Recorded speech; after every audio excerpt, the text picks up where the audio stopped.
Hello and welcome to Lunchtime Politics, reaching you live from our global headquarters here in the nation's commercial nerve center, Lagos. I'm Jeffrey Uzon. We begin the weekend edition of the program as we continue the tracking of the policy from the impeachment process initiated by the Edo State House of Assembly against the Deputy Governor, Mr. Philip Shaibu, where the Speaker of the House, Blessing Agbegbako, says he swings according to the dictates of the members of the House. This is the first time he's actually speaking after that incident. He explains how members of the House voted massively in support of the impeachment of the Deputy Governor after following due process. The House has served Mr. Shaibu an impeachment notice bordering on allegations of perjury and leaking of state government secrets. First of all, this is the 8th Assembly with 24 members of the House. An impeachment notice was served on the Deputy Governor by 21 members of the House. It would have been 22, but one of our colleagues traveled and her consent was given to the person who collected the signatory that once she comes back from where she went to, that she will sign. So if that happens, that means you now have 22. I'm just a servant to the members. I'm first among equal as the Speaker. The members brought there was a petition signed by 21 members of the House. And they said, as the servant, as Speaker, the leader of the House, that I must effect it.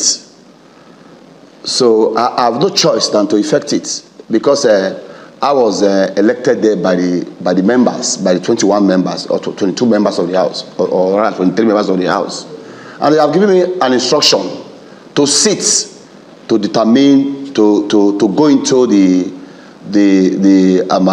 impeachment notice, to look at it. So I have no choice than to look at it. The members who elected me, they give me a marching order, which I must obey. And if I don't obey it, you need the consequences of it. So that is where we are. So I cannot disobey the members that elected me. I'm not a lawyer. So from the way what they briefed me, that they had followed the Constitution and due process has been cashed out for this impeachment. And away from Edo State politics to a disturbing development where parents of pupils in Kuriga community of Chikun local government area of Kaduna State are still in shock and worried over what could be going on with their children when the hands of bandits after they attacked the government primary school in that locality.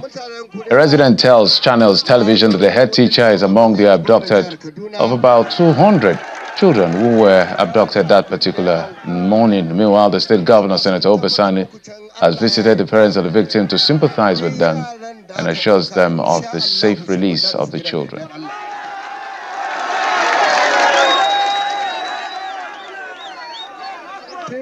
We are doing our best. I'm going to work with the community leaders. I want to work with the traditional leaders here, as well as the youth, to ensure that every child return back home by the grace of God.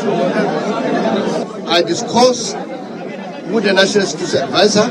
He has assured me they are also working, and I've also spoke with the GOC Women Mechanized Division. He has also assured me they are also trying. Here we are with the Commissioner of Police and the Director of SSS, and all of them are working closely with Kaduna State government under my leadership. No child will be left behind. All of them will come back home by the grace of God, inshallah. In the meantime, about 200 women from Borno State will not be celebrating today's Women's Day with their families as they are still in bandits' captivity following their abduction about 2 weeks ago. Perhaps is why the House of Representatives is asking the appropriate authorities to ensure their immediate release to avoid the Chibok schoolgirls' experience. The call is premised on a motion of urgent national importance raised by Honorable Zainab Gimba in the House of Representatives.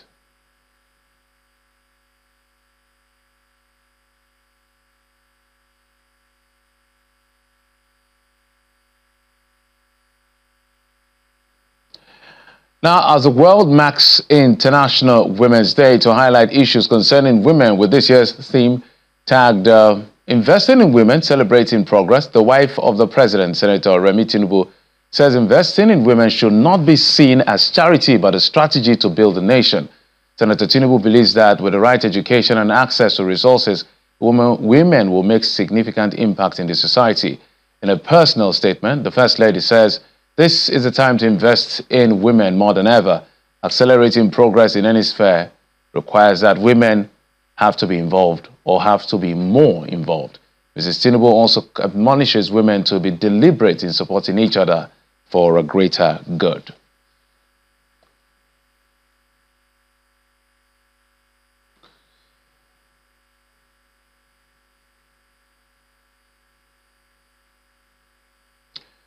Well, as you know, today is International Women's Day, so happy International Women's Day. I should have said that at the beginning of the program, so my bad.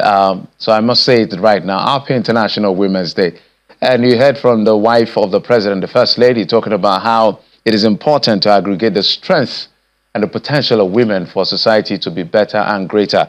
And as well, we're being joined on Lunchtime Politics today by the Director of Programs, Institute for National Transformation, Nigeria, Ms. Juliet Benitier, joins us via Zoom here in Lagos. Ms. Benitier, thank you so much for coming on the program.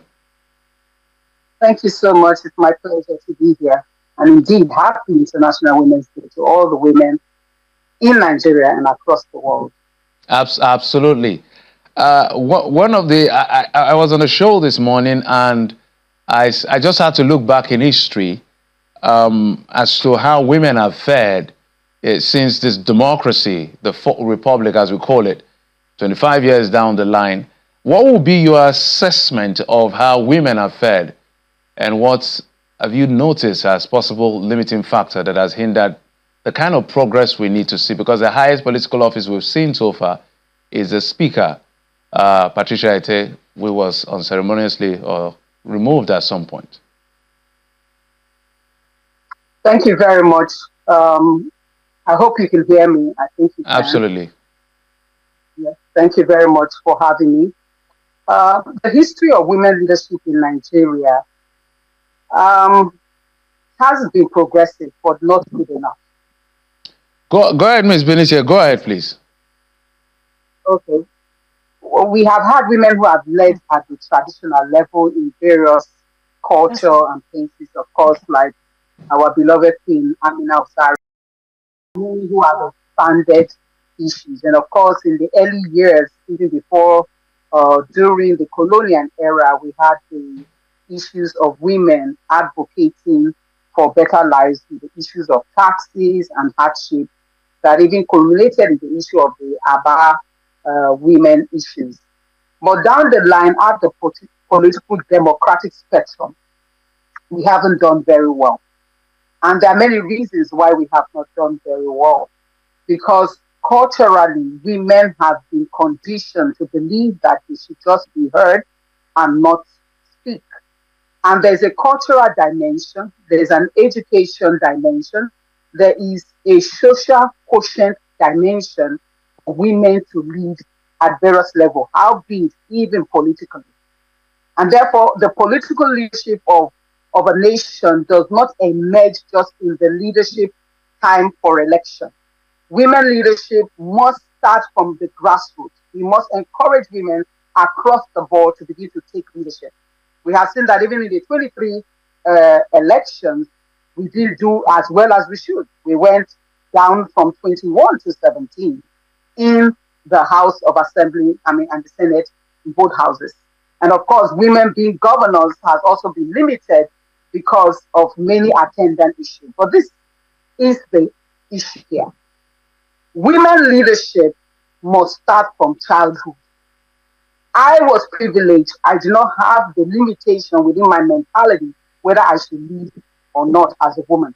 But I asked a lot of questions because all around me, I saw opportunities for women to seize leadership, and they succeeded. They just backed out because they felt that as a woman, the moment they are leading in the public space, they're probably disrespectful to their husbands, for those who are married. And for those who are single, they are looked upon as if they are high-handed or ambitious. And so we need to recognize that the theme of this year of investing in women, accelerating progress, or accelerate progress, as the case may be, is, I mean, I love the topic. I love the agenda. And I hope against hope that even the investment required for it to happen will begin to take responsibility for it. Because even as go ahead. No, just land on your thoughts, because I have a follow-up question. Okay. So the issue here is that even at the global level, where we have only 26.5% of parliamentarians in single or lower houses are women, up from 11%. We have Rwanda at 61%. We have Nicaragua at 52%. We have Cuba at 53%. Mexico at 50%. New Zealand at 50%. United Arab Emirates at 50%. So even for us, the benchmark of 35% that we have been advocating for the last 30 years is not good enough. So there's work to be done. There's work to be done. All right. For me, I'm a he for she. And I don't know. I just have the sentiment that we should have a chance to have a woman lead us. I don't know why I feel that way, but it's a personal opinion. I just feel that there's an empathy that women bring to the table that men may not be able to connect with as much as women do. But that's on one hand. Since it's a political program, now, some barriers we have noticed has to do with how structures of political parties are run. And one of the things we have noticed is, except positions that are more like it cannot be occupied by women, within internal democracy within politics, you see women just occupying maybe woman leader. After woman leader, maybe welfare or treasurer or something. But those other positions, like chairman of a party, deputy chairman of a party, I don't know which party has those positions for women. How can women begin to break that ice, to begin to have some significant seat on the table from that level? Because that's where the building starts before we get to office as a people.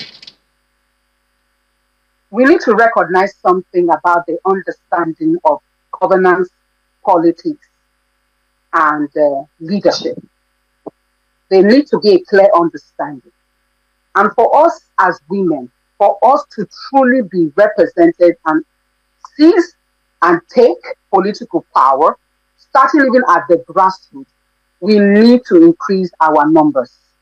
There are not many he for she in our world today, and more so in a nation that is still very feudal in the system. And therefore, we need to recognize that as much as possible, on one hand, we need more he for she who will understand that a woman has capacity, the intelligence, and the know-how to lead. We have many women who are leading at the international level, like our beloved Dr. Kunje-Wela. We have Dr. Obi Ezekwesili, and many of them who have led both in the past and in the present. And they have capacity to even lead nations. But this is the issue. When it comes to politics, I come from a political family, as the case may be. I had a father who was both political, a diplomat, and a patriot, and a nationalist. And one thing I saw is that if we need to change the narrative as women, we need to increase our participation. You see, all those women that we gather together in two wrappers at different women meetings that annually we are buying the Ashwebi, and all those 9 years need to be activated for politics. We need to get them involved at the grassroots, because democracy is about number and about representation. And that's where we can begin to push the land bridge, break through it. After all, we are women that always break the land bridge. For every child that has to be born, water has to break. So there is a breaking that is required, but it's going to require number, collaboration, and many women working together. I wish, Mrs. Benete, I had more time, because there's a lot you're saying, and I know there's a lot you want to say. I can feel the passion. And as I said, I'm a he for she. We want to see national chairman of parties being women. We want to see a female president someday. We want to see female governors, not the one that come in when the governor is impeached or removed from office. We want to see a change, literally. But unfortunately, we don't have so much time. I want to thank you so much. We have to bring you back at some point to hold this conversation. I must thank you, the Director of Programs, Institute for National Transformation, Nigeria, Ms. Juliet Benite. Thank you for coming on the program. Thank you, but I want to end with a quote. Elizabeth Canty said, "You need to rise up in this season and be courageous. We need to be courageous." Thank you very much for having me. Thank you so much. Thank you. That's a good place to hang the talk. Thank you so much.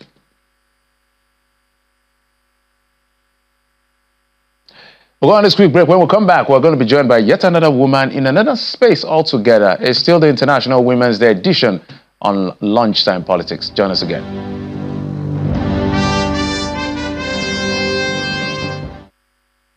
Welcome back. We're yet joined by another woman this time, the Deputy National Programs Director of Women in Energy from Abuja Studios, Ms. Halima Usman. Ms. Usman, thank you so much for coming on the program. Thank you for having me. Hello, viewers. So happy International Women's Day, I must say to you, because today is a day where there's a call to invest in women to accelerate progress, and it's apt. The theme is quite apt. So in the space you play in, how much of women are found in that particular space right now? And what kind of contribution are you seeing women making, given how you positioned yourself to make sure that these voices are amplified before we go to the broader issue of that sector? Thank you very much for having me once again. So yes, it is apt. The theme for today's International Women's Day is very, very apt, that we need all the hands to be on deck to invest in women. I am so particularly excited about that topic because unless you're able to invest in the totality of your population, you may not be able to achieve anything. So going to your question, sincerely speaking, the energy, oil and gas industry is predominantly a man's world. So women were still a negligible population as far as that industry is concerned. Yet, even at that level, a lot of women are still making a lot of contributions in the energy, oil and gas industry.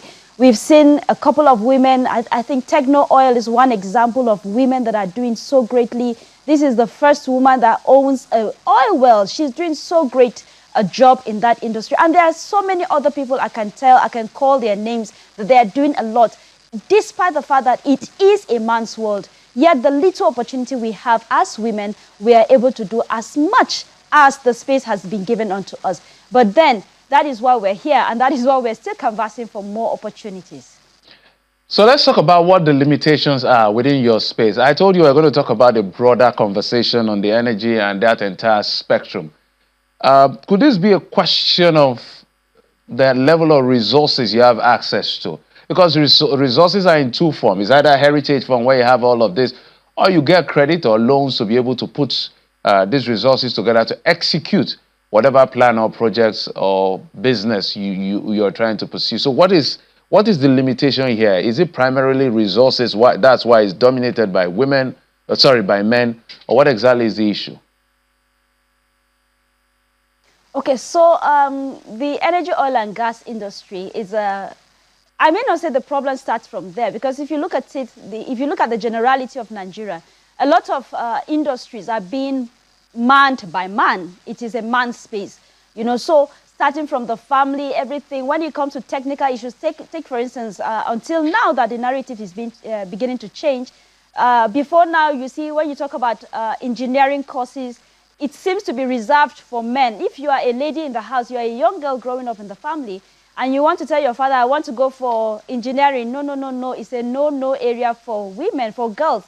And so with other courses like doctors and the like. So it started from there and then gradually cascade into all spheres of the economy. Of course, all spheres of the system, the community. So the oil and gas industry is a reflection, the energy, oil and gas industry is a reflection of what is happening in the bigger or wider society, where it is seen or presumed that certain things are not for women and certain things should should only be done by men, like engineering, for instance, like doctorate, being a doctor, you know, all of this are seen as men. So it starts from there. And then, yes, as we all know it, that access to resources for women has always been an issue. Yes, basically because of our culture, our traditions, there are cultural limitations that give women access. And we know that the energy, oil, and gas industry is an industry that thrives on resources. There's need for, it is a capital-intensive industry. So most women do not have the kind of resources that is needed for them to go into playing at whatever line of the entire industry chain, whether it's at the midstream, at the downstream, the upstream, whatever it is, it all requires some kind of capital for a woman to go there, which the women do not have. So it all starts, like I said, from the family to the general perception in society, in communities, to access to resources, to the possibility of giving a woman an opportunity that is in terms of capacity, training the women. Only you now realize that there are a few families that are beginning to come on board to say, okay, my daughter can also go for engineering courses. My daughter needs to sit on the table. Before now, when family matters are being discussed, a girl child does not sit on the table. A woman does not sit on the table. Even the wife of the house does not sit on the table. Talk more of the girl child. So it is only recently that we are beginning to see the narrative, but it will take a long time and some hard work to gain there. So capacity building is also very important. If we look at our traditional society, I am from the north, for instance, you discover that when it is time for people to talk, a woman is always said you should not talk when others are talking. So these are all hindrances that stop a woman from being able to tap into her own personal strengths and then be able to contribute it to the generality of society. Then again, you now look at it from the energy, oil, and gas sector, where you need all the competencies, you need all the money, you need all the support. And yes, we know we have some he for she's like you, for instance. Thank you very much. We have few of them. We are hoping that we'll get more. So, but these are the major hurdles that women encounter generally, not just in the oil and gas sector, but it is even more predominant in the oil and gas sector because it is perceived to be a man's world. However, like I mentioned initially, there are those women, few women that have had the opportunity. I remember Dr. Obi talking about her family, how her father has been encouraging to her for her to be able to pursue her goal as she owns, like I said, she owns all well. So it takes a lot of encouragement, even from the he's for she's, for us to be able to achieve that. So basically, these are the major hurdles that women encounter. All right. Mrs. Usman, I can't let you go without broadening the conversation beyond just positing it around women, because you're a woman, you will see things a little bit more differently. So your take is quite important. There has been the issue of power in Nigeria has been, I don't know, protracted. From where you stand, where is the country getting it wrong? We have all this sunlight in the north where we can use solar. We have all this water in the south, we can use hydro. We can expand it to thermal and all of that. But it's a difficult challenge. Every government has tried in one way or the other, and it's still the same.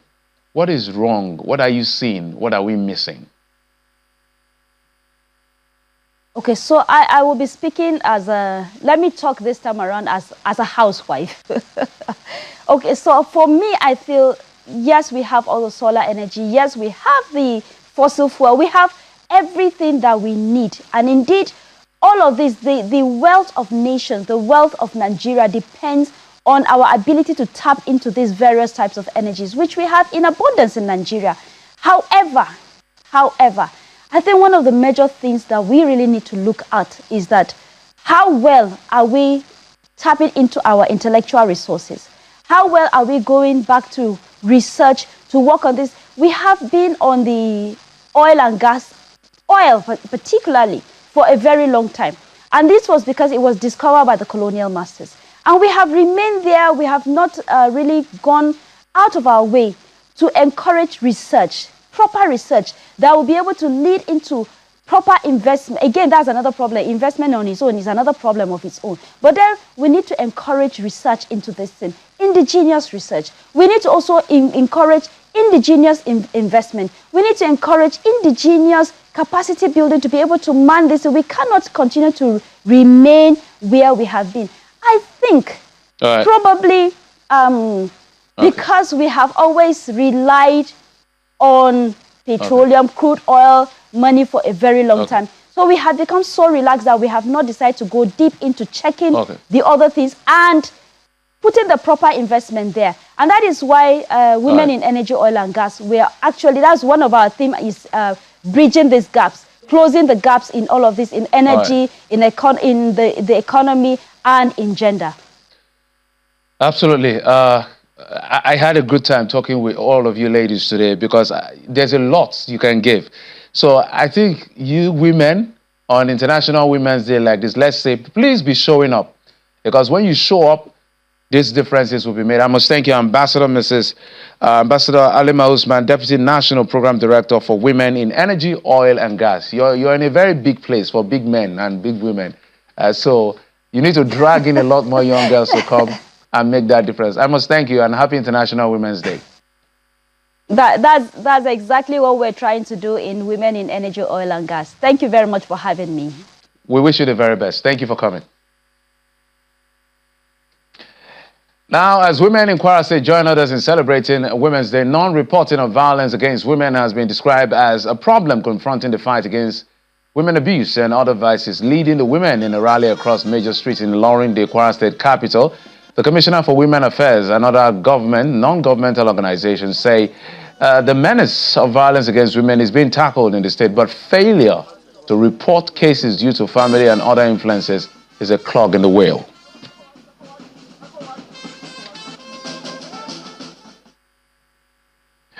And that's it on this very special edition of the program on International Women's Day. Thank you so much for your time and, of course, your usual company. And happy International Women's Day. We wish you the very best as you head into the weekend. Have a great weekend. I'm Jeffrey Uzanga. You've been served on Lunchtime.